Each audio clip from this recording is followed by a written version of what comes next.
Basic framework दिया जाता है, कोड किया जाता है, उसके बाद डेटा से ट्रेन होते हैं, है ना? तो ये चीज़ है। डीप लर्निंग में क्या रहता है, जैसे एमएल में it's not a humongous amount of calculations, DL में देयर आर मल्टीपल लेयर्स और मल्टीपल लेवल्स ऑफ कैलकुलेशंस, जहाँ पर हर एक लेवल पे न्यू कैलकुलेशंस और चेक होता है और नई कैलकुलेशन भी होती है ना? The structure of DL is inspired by structure of neurons, आगे इमेज रखिए। NL is also known as ANN, artificial neural networks, ठीक है? और आर्टिफिशियल न्यूरल नेटवर्क्स यानी कि core hard and concept of machine learning, समझ में आ गई बात?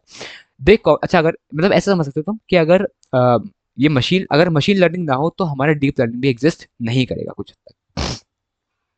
दे comprise of node layers containing an input layer, one or multiple hidden layers and an output layer। इतनी बात समझ में आए? अभी देखते हैं।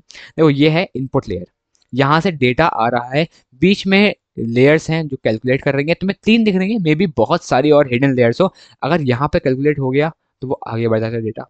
अगर यहाँ पे कैलकुलेट हो गया यानी कि फिल हो गया, इतना कैलकुलेशन नहीं कर पा रहा तो वो आगे शेयर कर देगा, किसको?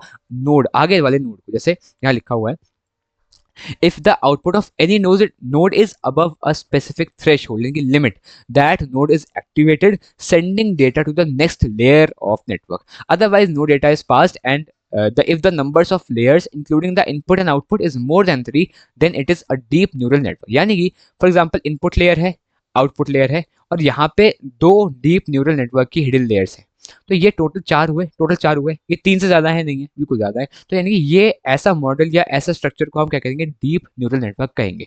अगर यहाँ पे एक भी होता ना, जैसे 1 2 3 टोटल तीन फिर भी होते, जैसे अगर यहाँ पर होता ना ये, इतना भी चलता तो भी ये डीप न्यूरल नेटवर्क है, क्योंकि